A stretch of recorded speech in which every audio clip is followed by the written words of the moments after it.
G'day fellas, and welcome to a casted game of Age of Empires 4. Today we've got a fun matchup. I say a fun matchup, but it's probably one of the most, if not the most common mirror matchups you'll ever see on the ranked ladder. Ladies and gentlemen, spawning in on the north side of the map in the color orange, playing as the English, we've got Pogotinsky.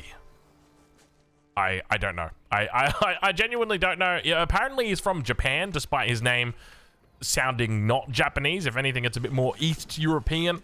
But according to AoE 4 World, this guy is from Japan.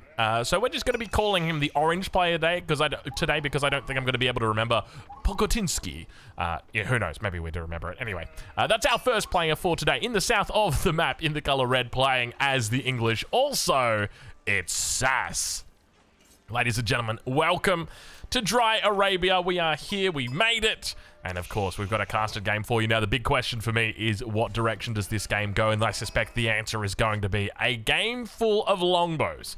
If you're enjoying this Age of Empires 4 content, please go ahead, leave a like on the video, as it really helps out the traction of this AoE 4 content. Let's talk a little bit about these differences, though. Already, we can start to see some differences between these two players. Now, one thing to note is both players are Conqueror 3 ++++, which means they're very good. They're Conqueror 3 with, like, you know, Conqueror 3 starts at 1600 rating, and these guys are like 2k plus. So it means that they've played a lot of Age of Empires, we can say that. And one thing to note is that Sass opens up with the 2 farms, whereas Pogotinsky opens up with no farms. Very interesting. How does this change the outcome of the game? We'll have to wait and see. But my expectation is that in this matchup, you're probably going to see players go fast Imperial. That's my expectation. Now, things may change, and you might just see them, who knows, maybe we get like a 30-minute feudal game. But the reality is that it's probably not going to be the case. And the reason why I say that is because you've got infantry versus infantry. There's not going to be a huge amount of cavalry on this game, or in this game, other than the Abbey of the King. That's my suspicion. But we do already see a bit of a deviation right here, as the Council Hall comes in for Pogotinsky in the north, and in the south, we see the Council Hall come through for Sass. So both players are familiar with this matchup and know that the real power is in the Council Hall, at least early on. Immediately, we see 5 vills moving out over onto the wood line. We see an outpost on the gold, so it could just be a straight, fast castle here for Pogotinsky.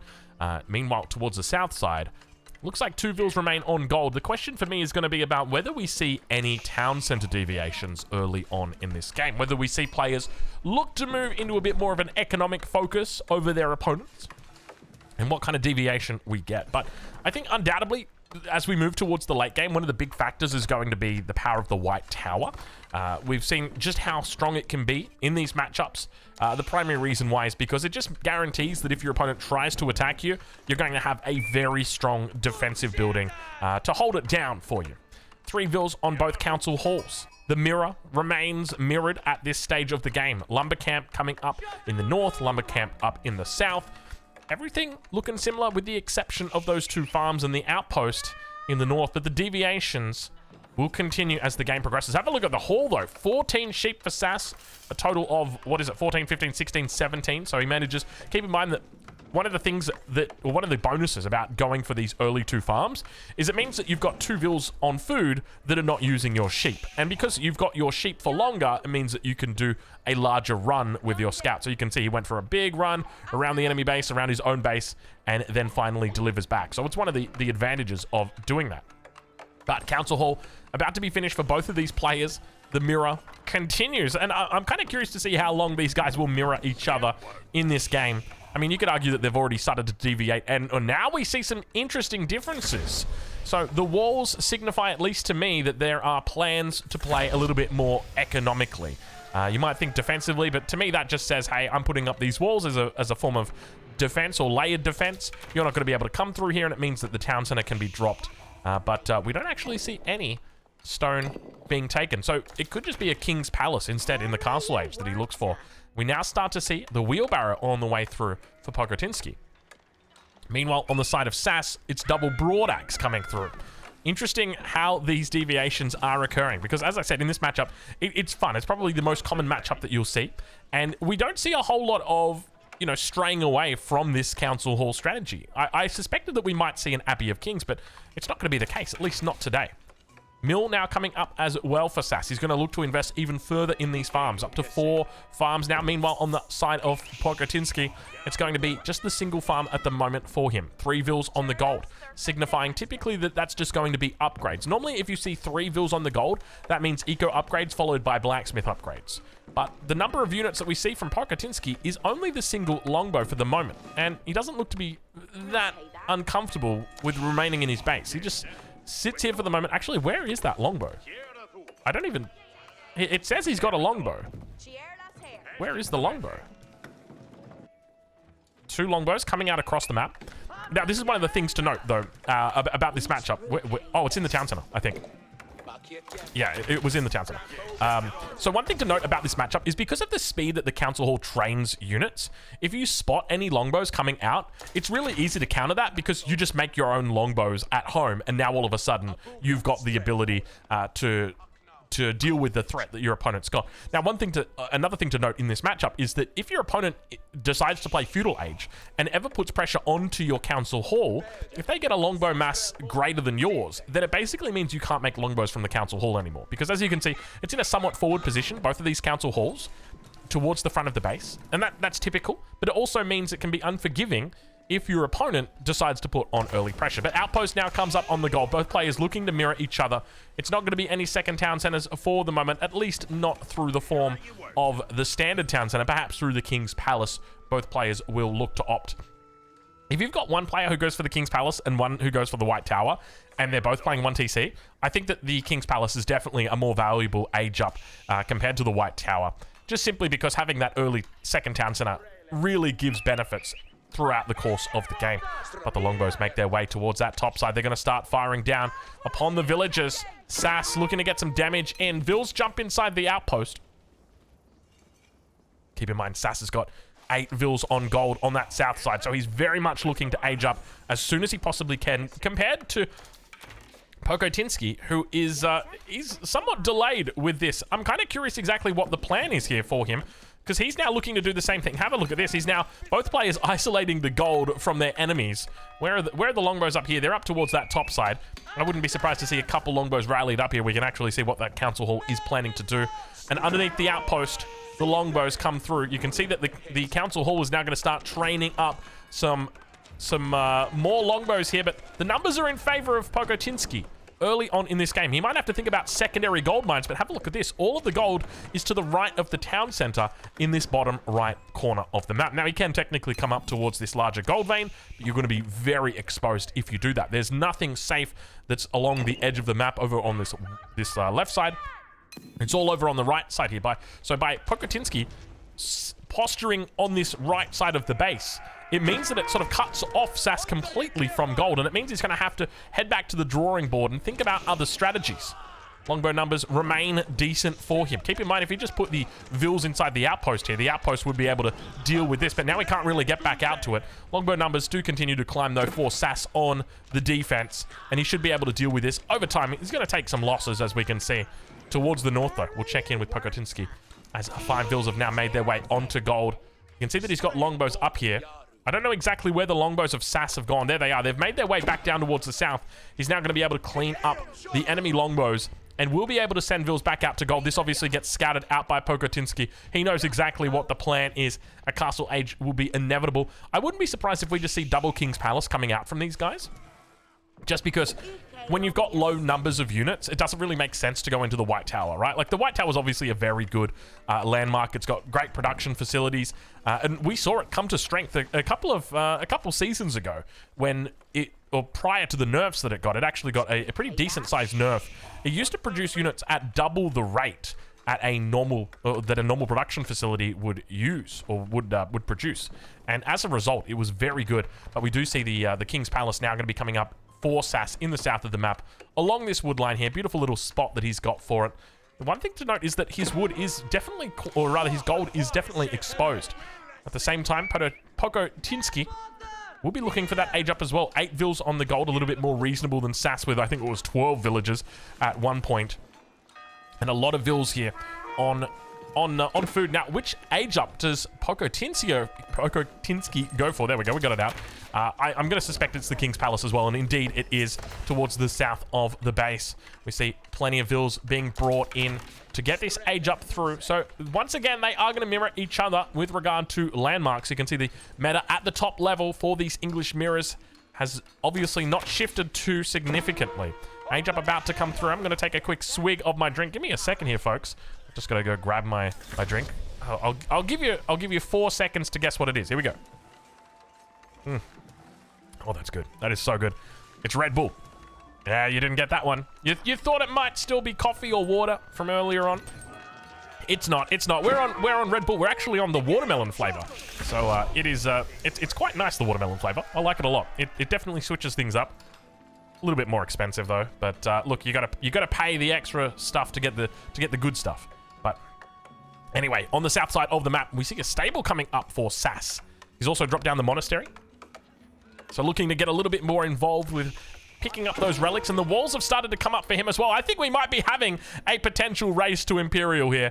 The way that these walls are coming up very much say, hey, don't even think about it. Because the reality is, okay, this knight is going to come across this map. And you got to remember, this is what's going to happen, right? The knight comes across the map. It starts to siege down a wall.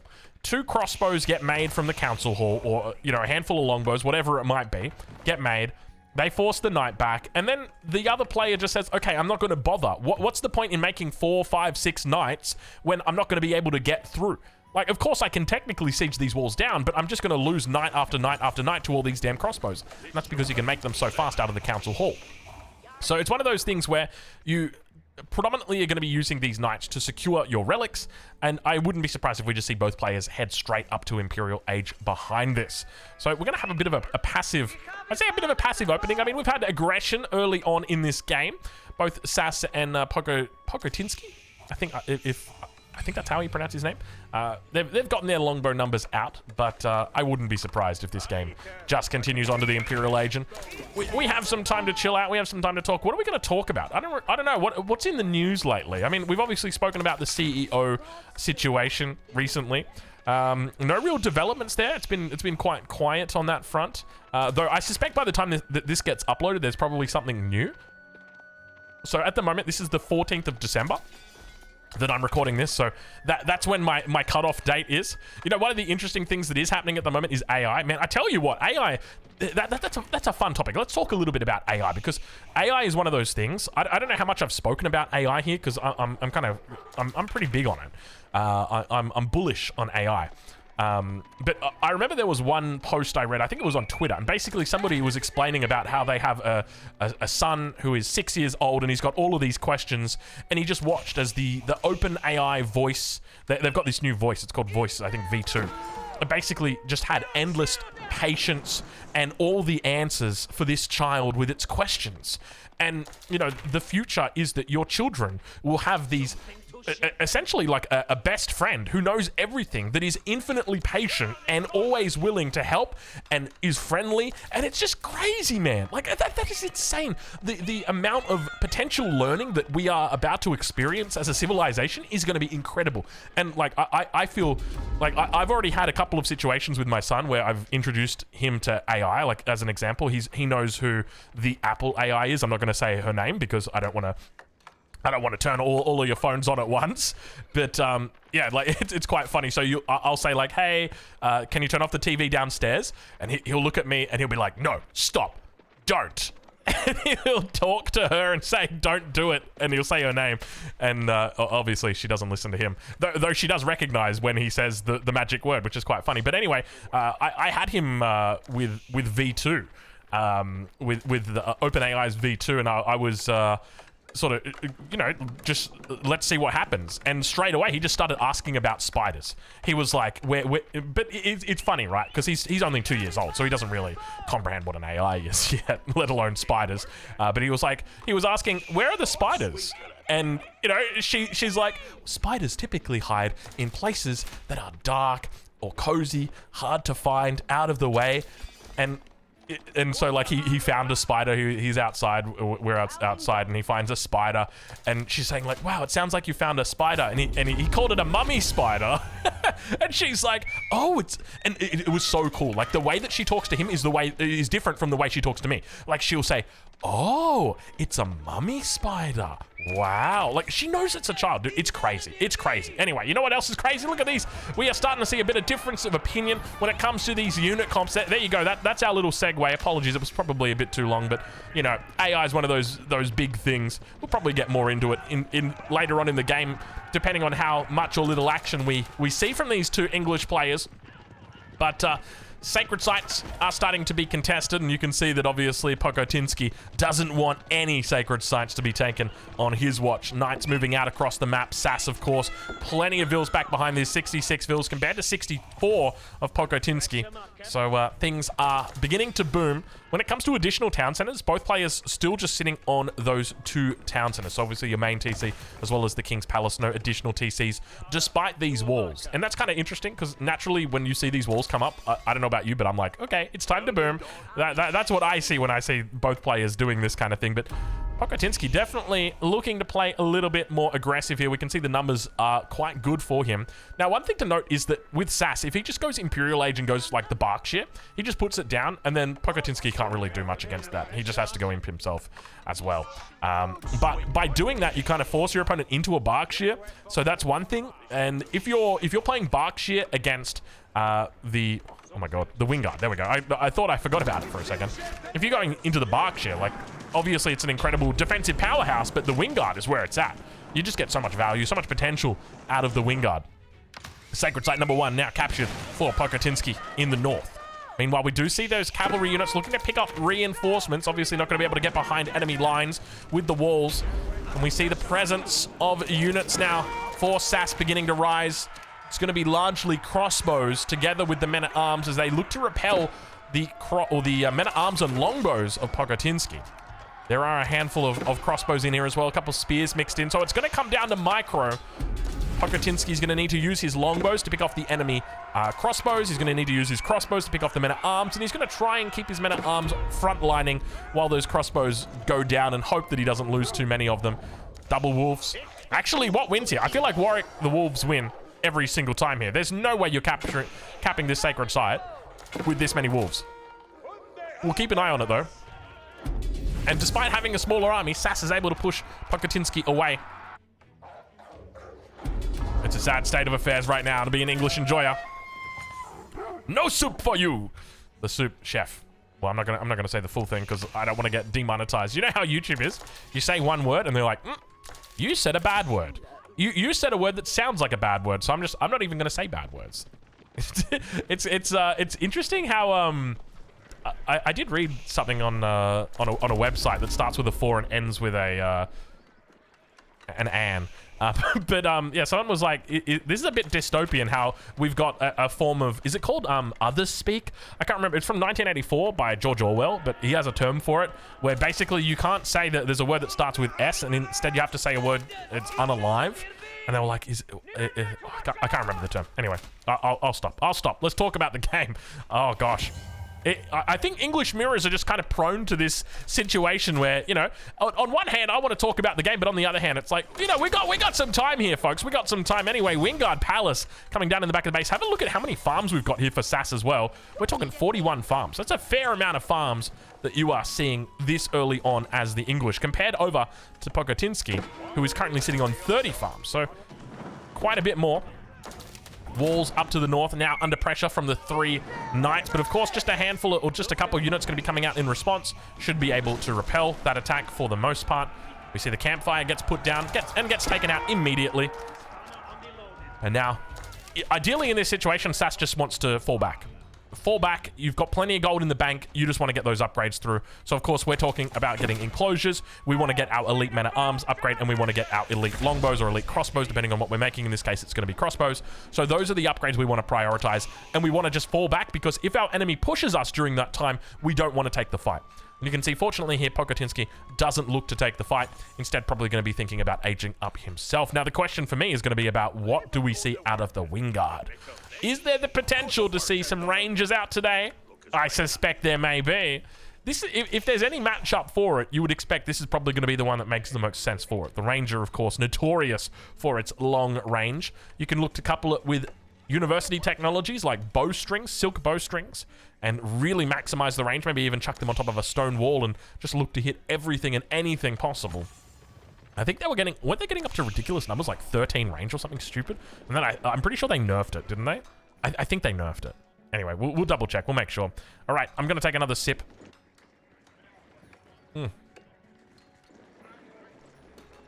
Oh, you know what we should be talking about, dude? The drones in New Jersey. Oh, my Lord.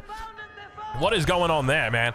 I'll be honest. Every single post I see on Reddit of someone like, oh, can you explain this? I'm just like, bro, that's a helicopter. Like, bro, that's a plane. Like, if it's in the sky and it's flying and there's a green light on one side and a red light on the other one, like, there's a plane, bro. All these people like, oh, it's drones. It's like, or UAPs. It's kind of wild, man. You guys know I'm a big believer, but even I can see through some of those things. They're quite funny. But you know, the mind can't help but evolve or devolve maybe to deeper thoughts about those. But anyway, it's good fun. I'm kind of curious to see how it goes though, because there's been some good videos out. There was one of a girl who was filming. Her Instagram is just like full of her filming from her balcony. And she films like an orb in the sky. It's like just a really bright light. And like graphics artists went over it, or CGI experts went over it, and they're just like, the lighting seems really good here. You know, this is obviously a very good fake or real, which is cool. Like, you know, flying orbs. I don't know what the deal is with them, but I'm curious what you guys think. Do you know much about them? Have you seen any of them? Watch the go in your place. I'm looking forward to meeting Kodos, though. I think... what were their names from The Simpsons? You know what? DJT, actually. He literally just posted on his platform about it. He's like, what are these orbs in our airspace? And the government doesn't say anything about them. And I was like, wow. Hey, this is starting to get big. Speaking of big, have a look at this. The Rangers are out now.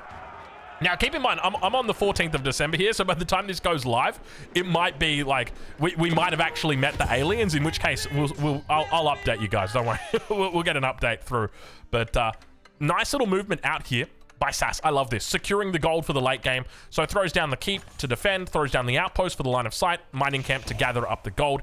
Up towards the north side, we see the campfire, and securing these golds in the mid game is so important. So I think that this is a large step towards victory for SAS if he can do this. And it's one of the ways that you can actually break this sort of...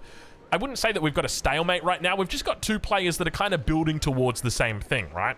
But Imperial Age is now coming through for both of them. Elite upgrades on the crossbow, elite upgrades on the men-at-arms. Where's those longbows? Do we have any longbows? We've got 23 longbows in here. Still only veteran at the moment. I'm sure we'll have longbows upgrades through shortly. 8 tiles of range now for SAS on these Wingard Rangers. We do also see incendiary arrows on the way through. Now, keep in mind that he does now have the university, which means, where are they? Silk bowstrings. We're going to be looking for them.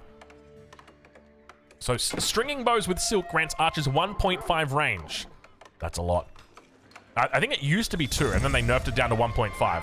Definitely the right call. It's kind of wild how good that tech is. I'm a big fan of that. Range is, I mean, I would say it's underrated, but it's not. Like, people know how good range is, right? So, anyway, it's a good tech. We also see Citadel, or network of citadels coming in. Nice little upgrade there. And now the movement begins. Wingard Rangers together with the elite crossbows and the elite men-at-arms. Maybe that's why we're not going into elite longbowmen, just simply because we know that the Wingard Rangers will do everything we want for them. But, yeah, it is, it's ever-evolving. Have a look at the size of the army here from Pokotinsky. This is a big army that we are seeing, and I love the fact that neither player is investing in siege. They're just 100% infantry-based, and now Pokotinsky in the north is going to be looking to secure up this gold vein. So one of the things to note is obviously SAS is secured up down the south. Pokotinsky takes the one in the north. This also kind of secures the gold to the back, and both of the players are taking their forward golds rather than their back golds. So once again, smart moves. We want to always try and take from the center before we take closer to home. Obviously, that only applies once we sort of reach this mid-game component. let's do a little bit of a comparison between the economies at this stage of the game. So you can see we've got 2,300, 4,000, 5,800, 6,200 for SAS, 2,500, 3,000, 3,600, 4,100. Why is SAS's economy so much bigger? I don't know exactly why that is. Maybe a little bit of idle time, or maybe just, you know, these guys were building the keep instead of, you know, instead of gathering up the gold, that sort of thing. So we might have to give Pokotinsky a little bit of time here, but 25 minutes into this game, and it looks like the players are finally ready to have a bit of a battle. God, look at the size of these armies as well. These are absolutely massive armies. We're going to have some trouble telling these units apart. Orange versus red isn't the most friendly towards even folks with perfect vision like myself. I say perfect vision. I tell you what, these eyes are barely able to see without glasses, but look at the micro coming out. The Rangers looking to try and take out the enemy longbows and crossbows on the back line. Beautiful micro. Have we got silk bowstrings? I think we do. We've got silk. No, we don't have silk bowstrings. What is the range on these units? You can see, oh, he's just microing up nice and close. The Rangers going to be holding it down. Meanwhile, on the other side, Pokotinsky's going to be moving into the Wingard Footmans. He's going to have to fall back. It's largely just ranged units that are left here. Cannon emplacements coming out as well. Siege Workshop getting dropped down, and more Rangers are on the way. He's got 2 sets in queue for now. More men-at-arms continue to be rallied out. He's going to need to throw down some crossbow sass if he wants to defend this well. Continuing on that push. Now the men-at-arms able to push back his opponent. Sass, of course, looking to solidify this position. 180, 175 pop, 165 for Pokotinsky. Still even Stevens at this point. It is anyone's game. And now the Ranger numbers continue to improve. This is, you know what? I'm going to say it right now. This is concerning for me because I feel like with the Rangers, it's really hard. Once you reach critical mass, there's no counter. There's genuinely no counter. Like, okay, sure, like maybe we could make 1,000 horsemen. But come on, are you really making 1,000 horsemen?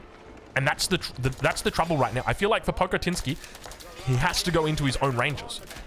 Like, what do you do if your opponent goes mass Rangers? And you got to remember, it's not an immediate thing. It's a subtle thing that happens over time.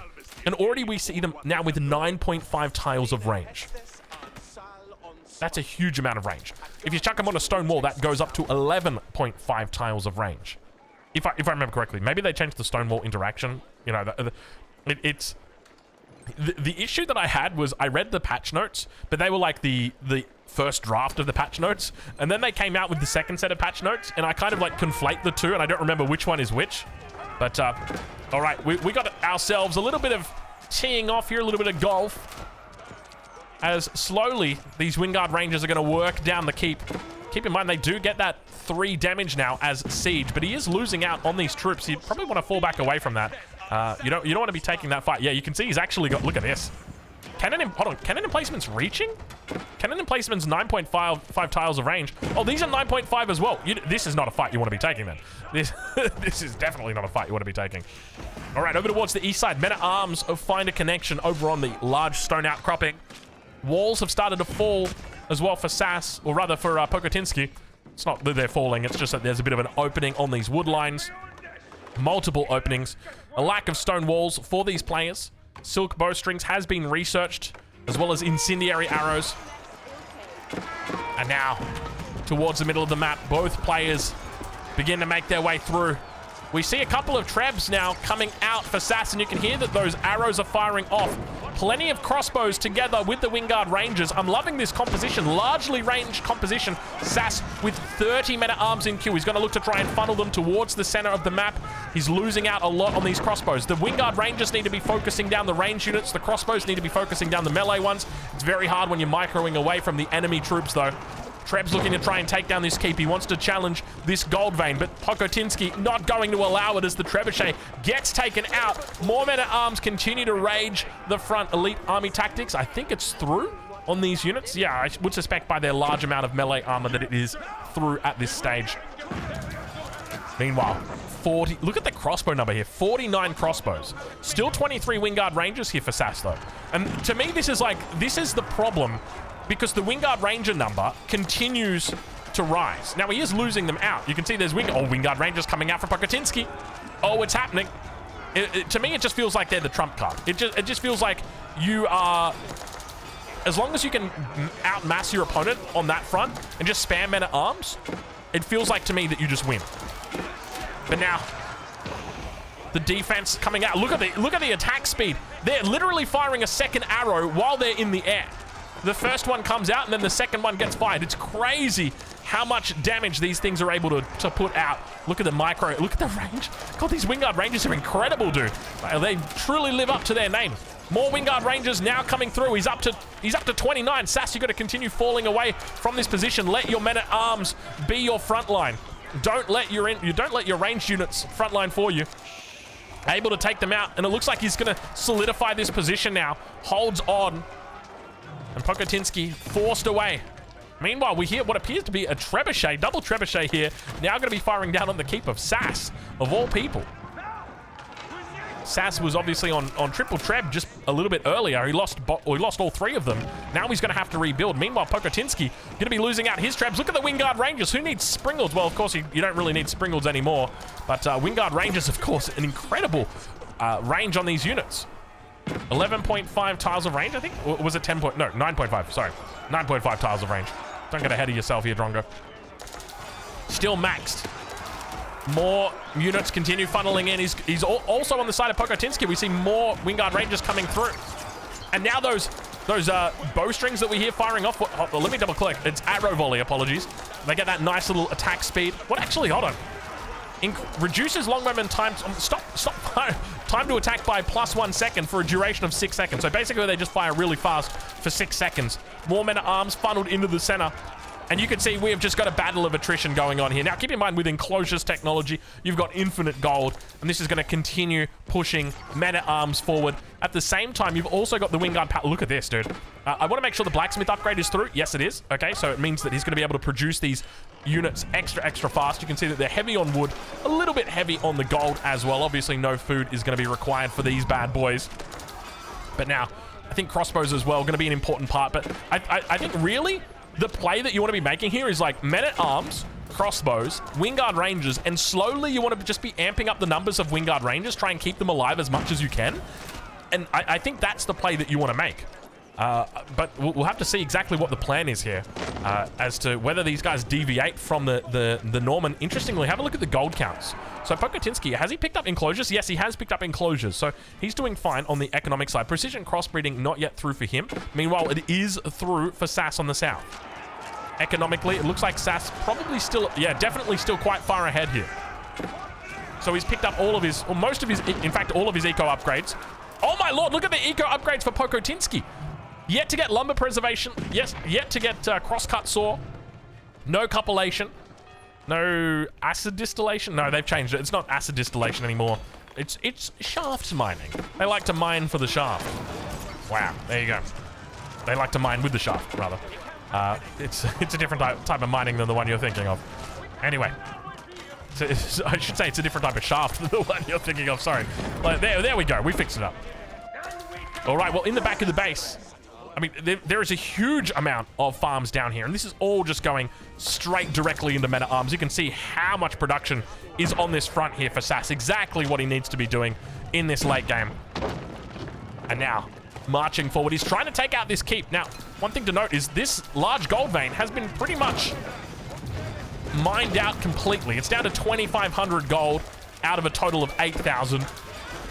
Sass looking to add in more units towards the front. Pokutinsky as well. God, I tell you what, I wish I could get rid of these annoying pop-ups. Population capacity reached. I just keep changing perspective, and it just keeps coming up. It's frustrating. It's one of those little things where it's like, you just wish that they'd have fixed it, even though you complained about it 3 years ago. Still hasn't been fixed. Maybe one day. What is happening over here? Oh, there's a single crossbow that's just killing all the fills on the gold. Look at this. Sass with a single raiding crossbow. God, it does some damage as well, doesn't it? Jeez Louise, look at that. Has he shift-clicked a whole bunch of these? No, he hasn't shift-clicked them. But the battle just continues, and it's just 100% infantry. Interestingly, no mangoes. No mangoes at all. And remember, mangoes are good now, but I think that's largely because the ranger is going to be able to take out the mangonel. It's got more range than the mangonel. So it's like, it's kind of your Springled from the old times that's back in infantry form. Sass now at a 190 population, still struggling to reach that maximum pop. 184. What's the plan here, Sass? He's got a whole bunch of rangers in queue. More men-at-arms going to continue coming out. The crossbow numbers are looking good for Pokotinsky, and Sass could be in a little bit of trouble here. Treb fires off towards that center of mass like a long-range trebuchet. Speaking of, or long-range mangonel rather, and speaking of mangonels, there it is. There's the first one of the game. You can see the rangers bullying the mangonel. He's got 8 tiles of range yet to get that upgrade, and he goes down, but without getting a single hit off. The rangers demonstrating how strong they really are. Look at Pokotinsky, man. I tell you what, this guy is scary playing as the English.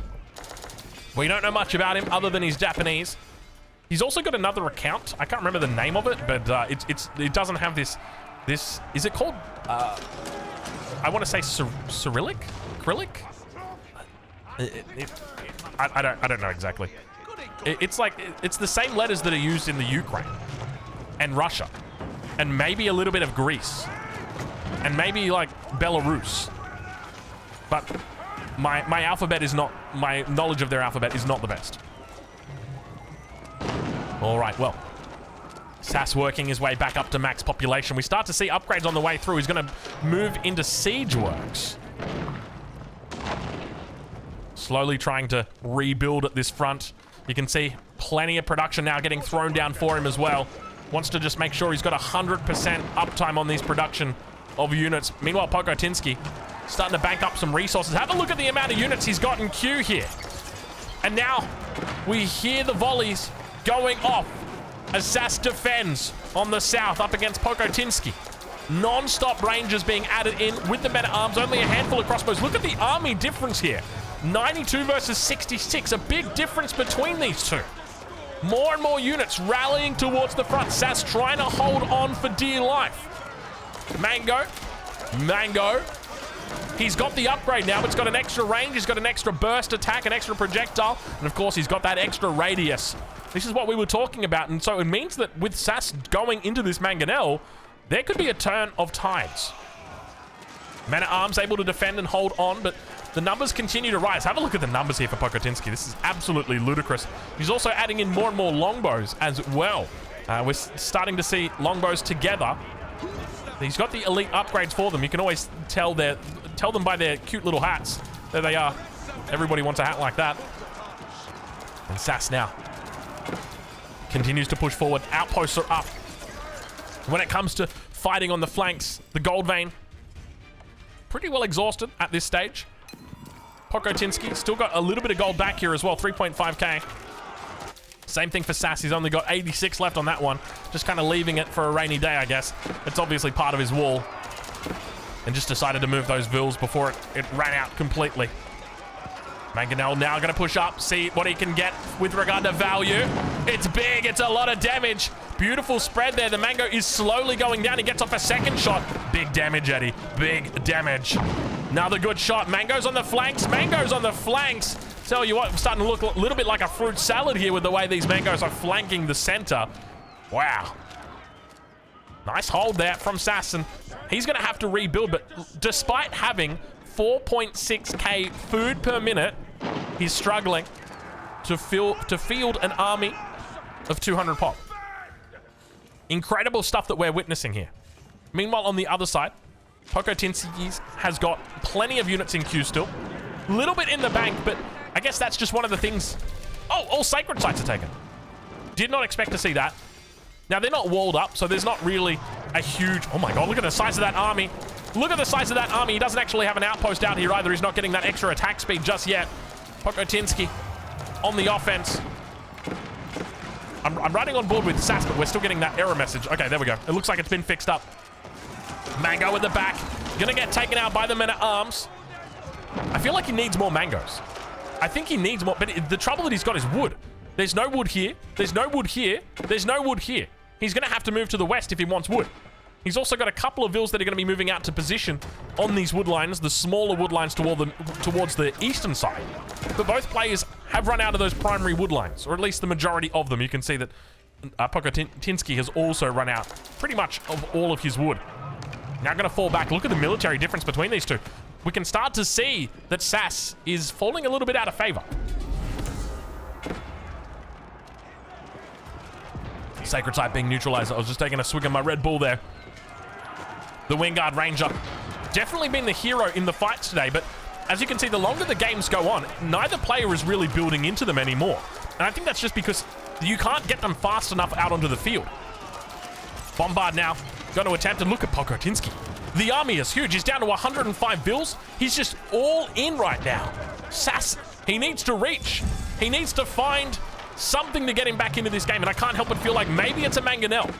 Like, one Mangonel could turn the tide here. Two Mangonels, and you would have a party. And that's one of the things we haven't seen yet. We haven't seen two Mangos firing on the same group of units together yet. Because when that happens, you're just going to see everybody hit the floor. You're going to be singing about bodies on the floor, and they are going to be hitting.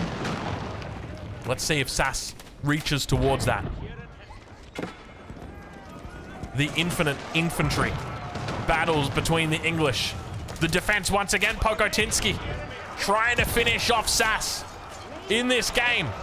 Longbows teeing off, crossbows as well. He's got a beautiful composition. And Sass needs to reach more production. He's got 14 minutes. Look at this. He's got no food in the bank. Neither of the players have got any food in the bank. It is literally balls to the walls, constantly spending money, resources on these men-at-arms, trying to get them out. They are just going into the meat grinder right now. It is non-stop, and Sass now down to 154 pop. This might be it, ladies and gentlemen. 40 minutes into this game. Sass trying to keep that head above water. But Pogotinsky is looking very strong. Where does Sass go from here? How does he get back into this game? I can't help but feel the only answer is Siege. He needs a mango switch right now. A mango switch, it sounds like a drink.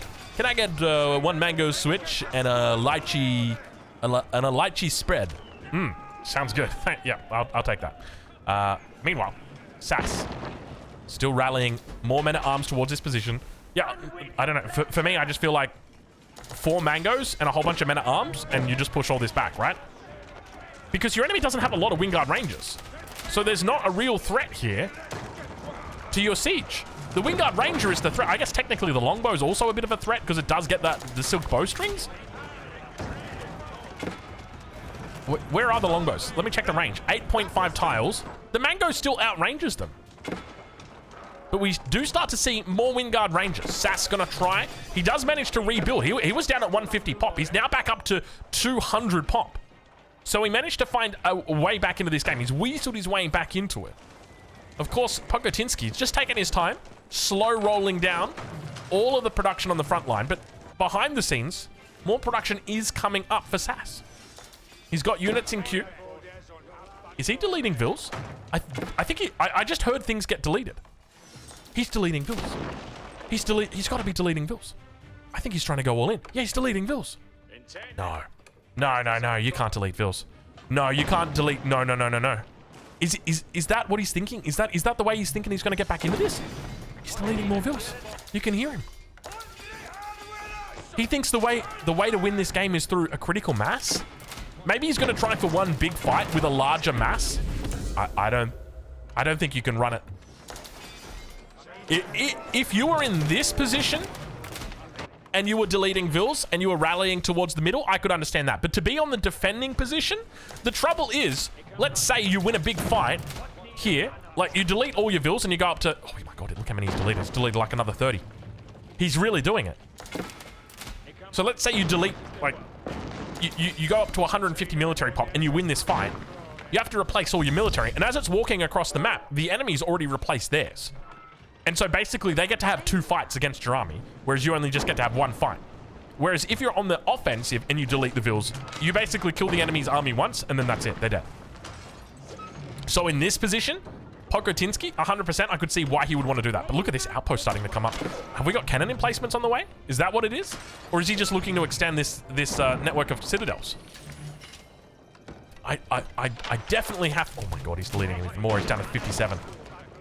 I 100% have to disagree. I will not advocate for the deletion of villages. Not like this. We'll have to wait and see how it plays out, but I can't imagine things are going to go well here. I mean, what? Mate, hold on. Hold on. He's deleting all the vills, and look what he's doing with it. It's all men-at-arms. Men-at-arms, crossbows, a handful of Wingard Rangers, bombards, Wingard footmen, and he doesn't even care. You know what You know what it is? I think Sass has been told, or Sass has got an appointment to make right now, and he's like, all right, I know what we're doing. Morville's getting deleted behind the scenes, and now he pushes out with an absolutely monstrous army. Every villager, bar 37, have been deleted. He's gone down to a mediocre 1,800 food a minute. That means that you're replacing with only 18 men-at-arms every minute. And now Sass is going to try his best to take this fight to the man. Pokotinski. The cannons, the bombards on the back line begin to move forward. The Rangers on the back teeing off towards the enemy position. Sass down to 185. More units in queue. He's trying his best to keep above that, or keep up to that 200 population. And now Sass needs to keep the ball rolling. This is where you just need to kind of steamroll over the enemy. You don't want to let them build up. You just have to keep fighting non-stop. You need to bring these bombards up. They've taken out the wall. Just keep on going. Keep going. You need to go straight for the landmarks. That's the only way that you win this, I think. And now Sass, with 37 villagers, hopes he can find a way back into this game by deleting absolutely all economy and just pushing forward with military only. It's starting to get whittled down. You can see how many ranged units are back here for Pokotinski. And now he's going to use that extra fire rate. He's going to volley off. You can see him firing towards the back line, all the villagers. He's only got 37 remaining. Men-at-arms kind of getting weirded out. And look at Sass. Look at Sass. He's just losing units, countless amount of units here. More men-at-arms just going into that meat grinder, constantly being taken out by the crossbows together with the longbows and the wingard rangers. Sass has lost it all. I say he's lost it all. He's still sitting on a decent amount of military pop, but you can see just how much Pokotinski is doing right now. He is holding, and there's no way through this. And I think this just goes back to what I was saying about, you know, realistically, you can't delete your vills if you're on the defense like that. If you're on the offense, definitely. But if you're on the defense, no sirree Bob, my friend. It's not possible because your enemy's just got too much space to defend. And we see now that that's going to be the game. Sass taps out and says, good game. Pokotinski with the victory. Ladies and gentlemen, in an epic English mirror, Pokotinski is the victor. Go check him out. I'll leave a link in the description of where you can watch Sass. I don't have anything for Pokotinski, but we'll leave it there. And of course, we'll catch you in the next one. Thank you so much for watching.